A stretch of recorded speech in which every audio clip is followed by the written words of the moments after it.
Hi there, this is Heather of Shutterbug 101. Today we'll be going over the Olympus E-M10 III and its kit lens, the 1442. Let's get started.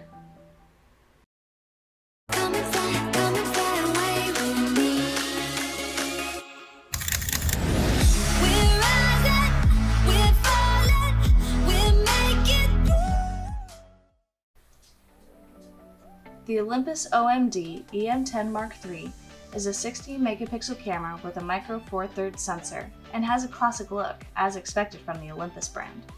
The body has built-in 5-axis stabilization that works alongside Olympus lenses with stabilization, which is an ideal feature for those who like to shoot handheld. It has a tilting 3-inch touchscreen to pinpoint your focus choice and 121 focus points to choose from. This camera has 8.6 frames per second continuous drive to capture action, built-in Wi-Fi to transfer images, and only weighs 410 grams, less than a pound, making this camera excellent for those on the go who love to take their time and compose their shot.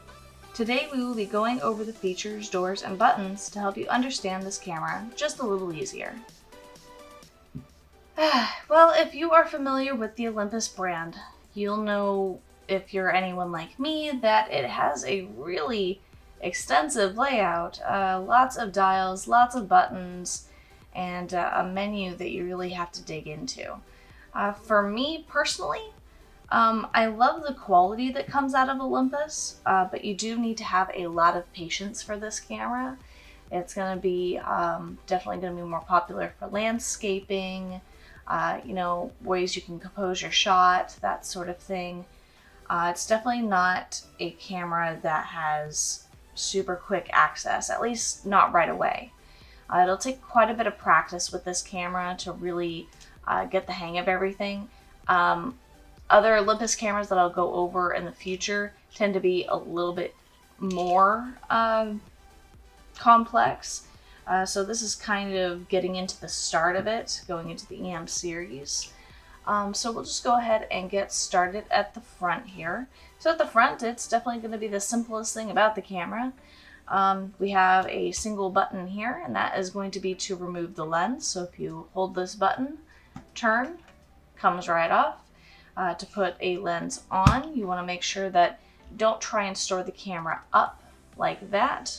You want to try and have it here or here when you're playing with lenses, because consider this like open heart surgery. If any damage or dust comes to injure your sensor, you're essentially damaging the heart of your camera, and that can be very, very dangerous, at least to your camera. So to put the lens back on, you want to line up the red dot with the red dot over here, and then turn to click, and there you go. That's it. That's how you change your lenses. Going to the sides of the camera here, and see that we have one door here. Right, so in this door we have a USB port. This is going to be to transfer images to your computer, to upgrade firmware in the camera here, those types of things. And then you have an HDMI port. This is going to be to connect to your television set or computer monitor, whatever you want to do. It's essentially showing whatever's there on the screen. So if you want to do a slideshow of your pictures that you took over a vacation, something like that, on a larger screen than a 3-inch, that's what it'll allow you to do right there. Now we will close that up. And then the other side, nothing. So just as simple as the front. Going to the bottom of the camera here, you can see that we have our universal screw mount for our tripod. And then we have our door here for our battery and our SD card. So there's a little tab here that you have to just pull back, and the battery will pop right on out, kinda. Sometimes you guys gotta do that. We do have a little tab here that will allow you to pop the battery out. So you just turn around, there it is, perfect. And then we have a little SD card slot right here as well, which is spring loaded. So you push down to lock it in place, you push again to take it out. And then there's a little picture here on the lid of the door here. that will show you the direction to put the battery and the card in. So it should be foolproof when it comes to that. Just pay attention and follow directions. Okay, so going over the top of the camera here. Now it starts to get a little, fun. We're going over some buttons and dials. All right, so here we have, of course, have our on switch. So you just switch it to on. The kit lens will automatically come out for you to get ready to take pictures. On the lens itself, we have a zoom ring here, which you just hold left or right to zoom. And then we have a focus ring here as well, if you have it on manual focus. And then you'll see that if we continue to push up on this lever, it'll actually pop up the flash. So if we just go there, there's our flash. Now, if you have seen any of my other past videos, you've heard me say, and I will say it in every video that has a pop-up flash, all pop-up flashes are pretty awful. They're there for emergency if you really need extra light and you have no way of providing extra light. But it does take away the quality of your image. So if you want to take pictures with flash, and you're shooting at events, you're shooting portraits, any of that, you want to get an external flash that will attach to this hot shoe here. Now this hot shoe can also be a cold shoe built for, putting an LED light on there, which provides constant lighting, any of that there as well. So right next to the off and on switch, we do have this little button here. It's an arrow that is directing to a rectangle here, otherwise the screen. So if we push this button, it pops up with a little menu here. Now, this is what I would refer to as the quick menu. It's not labeled that way on the Olympus, but that's essentially what it is. It's a shortcut to get to all of the important settings that you might change, like ISO, which is your image sensitivity, your white balance, which I would always leave in auto, considering that cameras have gotten really smart these days. So unless you want to get creative, making your picture warmer or cooler, I would keep it in auto. We have, again, auto white balance is here. Let's see, you have picture mode, which just controls your color, so natural color, vivid color, black and white.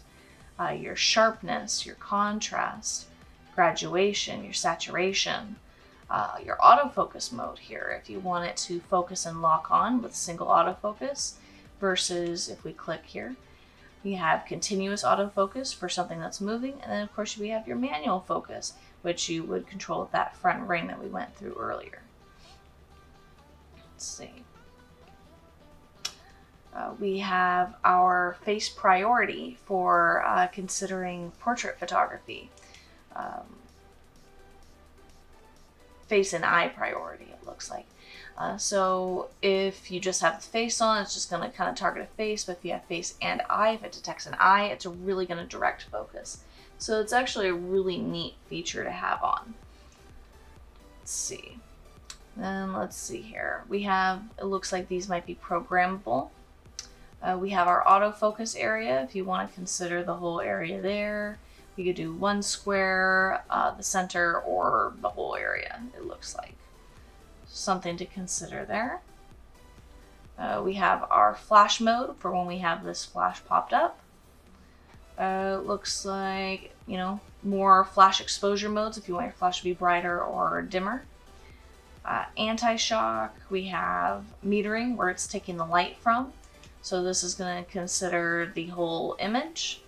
This is going to consider the center. This is going to consider a spot. Okay, so where you're taking the light from, where it's going to properly expose. Okay, the next one we have here is your aspect ratio.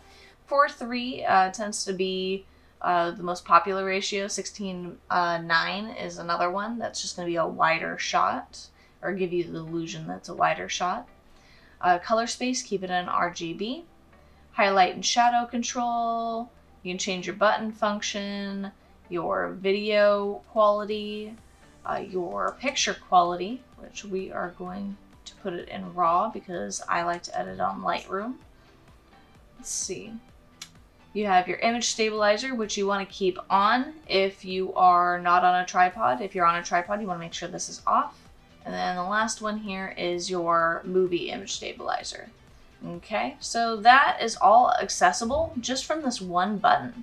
So it does give you some easy access, so you won't ever have to go into your actual menu, although we will go through some of those menu options today. Okay, so now we're going to move over to the other side of the flash here. This is going to be our mode dial. So auto, our green mode, is going to be a great mode to start in if you're new to this camera. Auto is going to let the camera take full control over whatever you're taking pictures of. So you don't really have many options.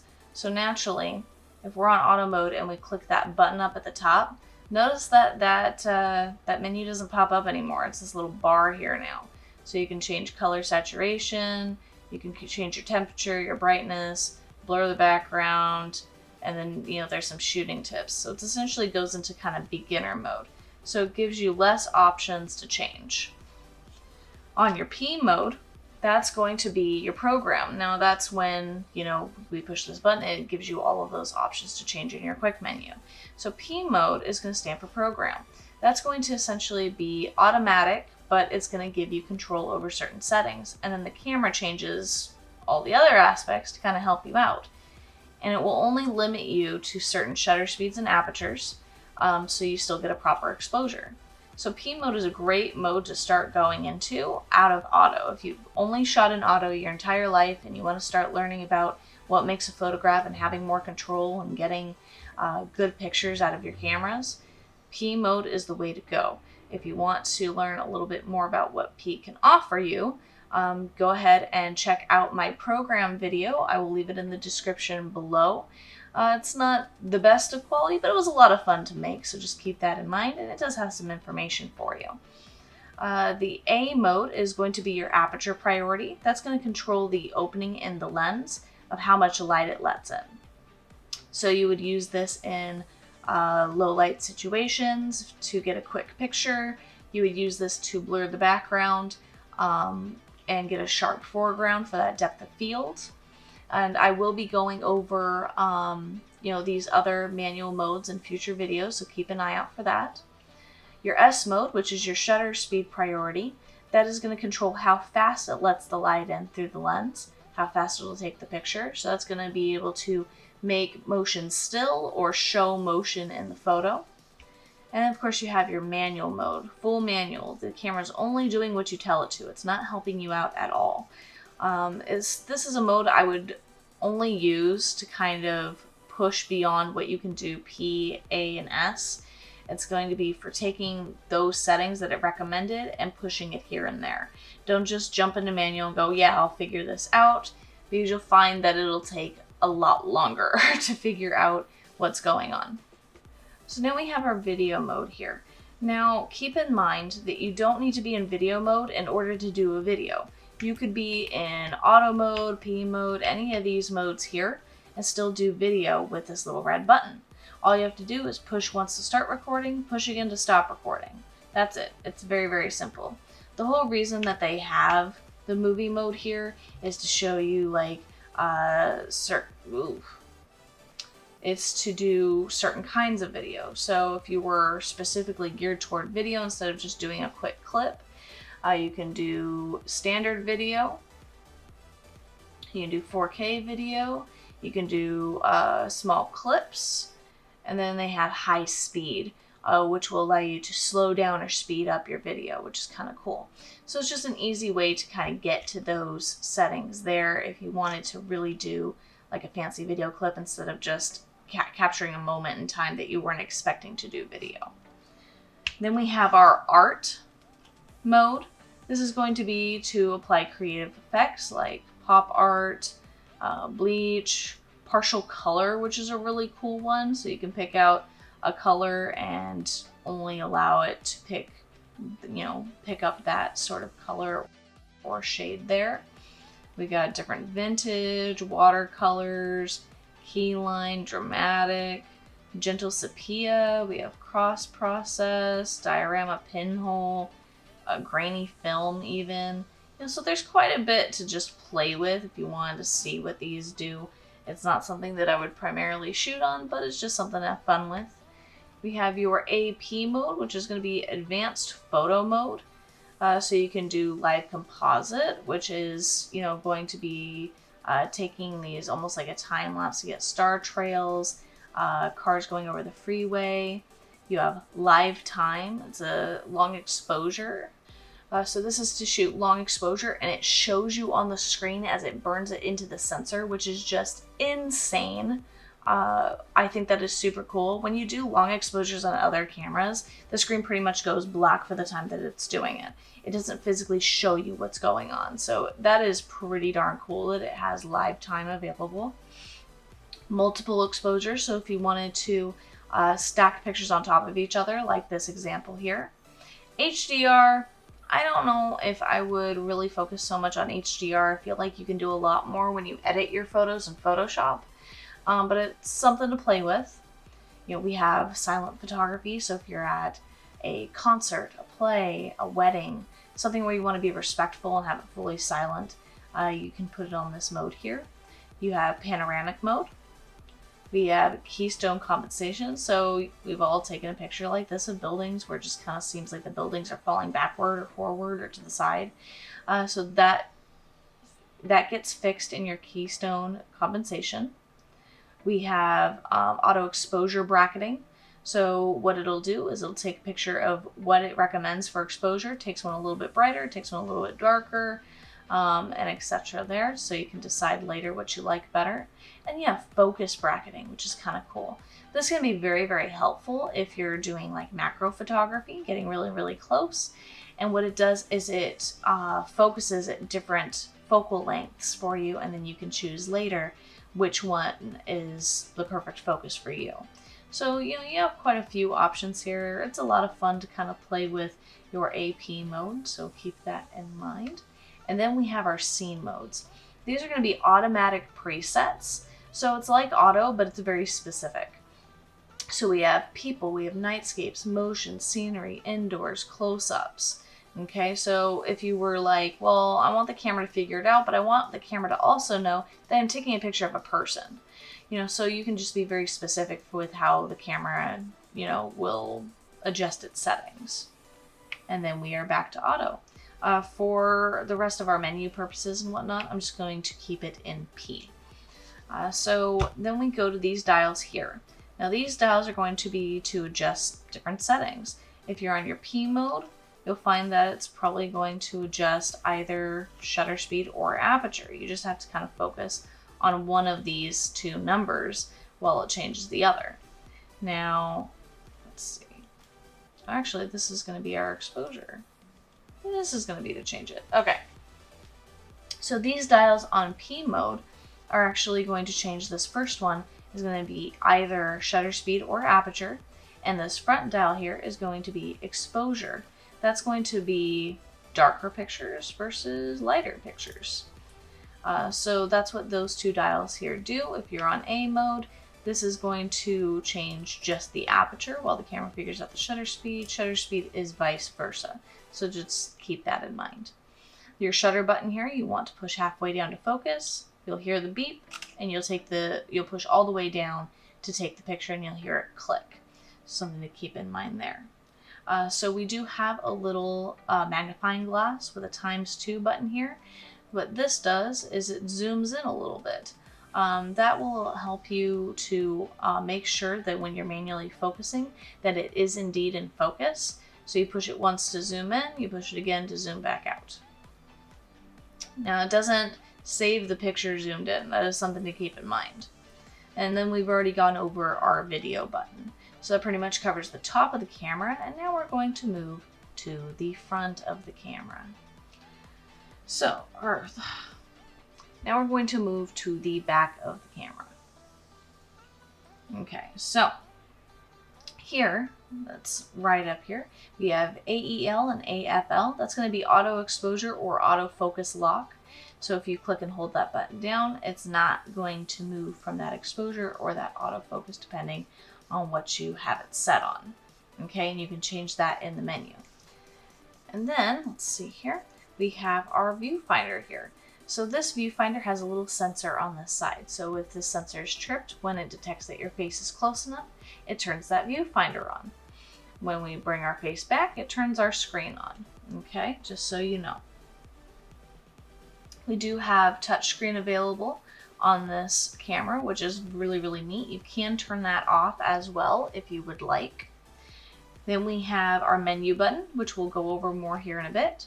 Our info button, which is going to change how the screen looks, either this, which gives us more information, or this, which gives us less information. I personally like this because what it does is it'll tell you like how much video you have left, how many pictures, that sort of thing there. Then we have our shortcuts here on our dial. So these are all accessible from this quick menu up on top that we went over. So if you push up, it's going to change our ISO. If you push right, it's going to change our up is ISO. If you change to the right, it's going to be our flash modes. You go to the left, that's going to be our autofocus modes.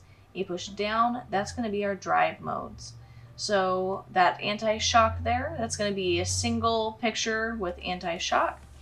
Then you have single without it. You have continuous high, which is that 8.6 frames per second. And we also have our settings for our timer as well. So keep that in mind. Then we have our playback button, which at the moment I don't have a card, so that's what it's going to let me know here. But that would be the button to look back at your pictures that you've taken. And then your little trash can button to delete pictures that you didn't want or that didn't come out. So just keep that in mind. Now we're going to move into our menu mode.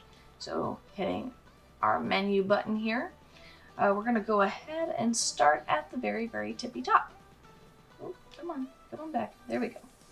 Okay, so the first menu here is going to be our shooting menu. What's nice about this camera is it does give you little pop-ups, just letting you know which each of them does. So reset, of course, is going to be your reset the camera settings. So if you get stuck, you change something, you don't know what's going on, the camera's acting funny, you can go ahead and just push reset, and hopefully that should fix your problem. We have your picture mode, which again is that like that filter, natural color, black and white, vivid color, that sort of thing. We have digital teleconverter. You can actually turn that on or off. I would personally just keep that off. I feel like it's going to distort your photos. Your metering, where it's taking the light from. Then we're on shooting menu 2. This is going to have your image stabilizer. So keep it on if you're not on a tripod and handheld. If you're on a tripod, make sure you turn that off. Autofocus illuminator, that's going to be to light up green when it's focusing. You can change your electronic zoom speed. As I showed you in the beginning of the video, the ring on this lens is electronic zoom. So you can make it a really fast zoom or really slow it down. Right now it's on normal for just average. You can adjust your flash intensity for time lapse, wireless flash shooting for RC mode. Some of the Olympus flashes have RC, so something to keep in mind there. Then we're in our video menu, so you can have sound recorded through the camera or separately if you want to have no sound or have sound. Your recording volume to adjust the microphone level on this. Your autofocus mode, which I would keep in continuous for video, unless you're doing like interview style or something like that. Your image stabilizer, electronic zoom speed, you'll see a lot of the same things here. Video frame rate, 30 is going to be the closest to our human eye, so that would be a good one to keep it on, that or 60. Video bit rate, keep it on fine. You have, we're on our playback menu now, so now we can make sure that the images are properly rotated. You can edit, you can print, you can reset it, you can connect it to your smartphone from this menu. Now we're getting into like the settings. So this is kind of like, it'll dig in here to these settings here. As you can see, we have like A, B, C1, C2, D1, D2, all these menus here, which we'll go over. So we have our auto exposure and autofocus lock, which of course is up here. That's just, clarifying that's what you want it to do. our autofocus targeting pad, face priority, manual focus assist, to reset the lens. You can change your button functions, your dial functions here, your control settings, info, live view, flicker reduction if you're doing video, displayed grid. So if you want a grid to show up on your screen to help you compose your photo and make sure it's nice and straight, you can turn that on. Peaking color. So what that does is when you're manually focusing, or actually this is going to be for highlighting when it's too bright. So for example, if I bring this out of the frame here, you can see that my matte starts to get to its true white. Now, if it's true white, my camera would tell me in red, you know, accordingly, or whatever color you pick, hey, this is really white. I'm not getting any detail here. Now, naturally, that's what I want for my matte because I don't want anything to distract from the camera, but that's what that peaking color does. Let's see, you can turn the beep sound on or off, your HDMI settings, and your USB modes. You can do your exposure shift, ISO auto set. So this I would set to a limit here. So I would probably set it to, let's see here, I would say 3200 at the most. And then its default should be 200 is the least it can go. So keep in mind that your shutter button halfway down is your universal exit button. So we can just kind of jump back into shooting mode. If I go to my ISO and I go down to auto, okay, the camera is going to automatically pick between ISO 200 and 3200. That's what I would leave it on while you're learning your other settings, like your shutter speed and your aperture, just to keep that in mind. You have your noise filter. You have your noise filter, which is standard, perfect. Noise reduction, yeah, keep it on auto, unless you're thinking of editing your photos, then I would put that on off because you can do noise reduction in post-editing. You have your bulb and timer settings here, live bulb, live time, you have your composite settings. This is going to be all flash settings here, and then we have our white balance settings here as well. And then we'll kind of go into G, H, and I, which is going to be if you want your file names to be reset, which unless you want it to be continuous, like I would just keep it on auto. Edit file name if you want to make it something specific, like if you're doing a shoot in San Francisco, you can name it SF, something like that. You can do copyright settings. EVF auto switch. EVF is going to be your electronic viewfinder, so if you want that sensor to automatically be on or off, you can do that through here, and then you can adjust your viewfinder as well if you find that it's too dim or the temperature is off, something like that. You can do pixel mapping, touchscreen settings. If you want it to go into sleep mode to help you save battery, you can adjust that time limit there. Let's see, and then you have like certification, which just displays the camera information. Now if we go back here, no. And then we go to our last menu here. This is going to be our setup menu. So when you put a new card in this camera, or say you've backed up your pictures to your computer, you're ready to start over with your card, you don't need those pictures on there anymore, instead of just deleting all with the trash can button, what you want to do is, mine's grayed out at the moment because I don't have a card in there, but you want to go to card setup. You actually want to go format your card. Formatting your card is going to permanently delete all your files. If you just use your trash can button, it actually just puts them into an invisible recycling bin. So the data is still there taking up room, but you can't physically see the picture. Now, if you just delete over time with the trash can over and over again, that recycling bin gets full, it causes problems, it causes corruption. So it's important that every now and then you do a card setup and format your card, unless you're the type of person that just buys a new card every time you do a new event. I don't see it went into sleep mode because it was on 1 minute. So just something to keep in mind there. Okay, so then you can set the date and time, the language, you do your Wi-Fi settings, and then you can check your firmware, make sure it's up to date, and then we're back to shooting menu 1. So this Olympus menu is not as in-depth as some of the other ones.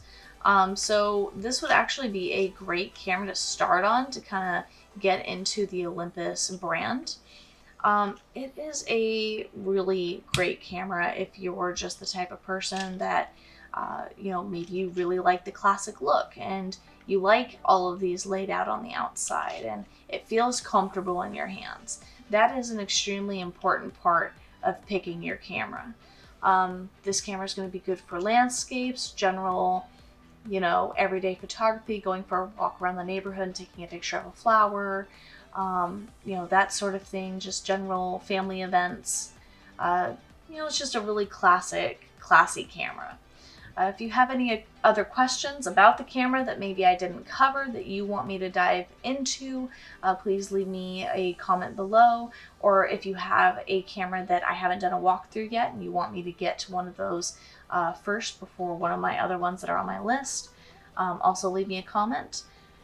Until then, keep your eye out for inspiration, Shutterbugs. Have a great day. Bye.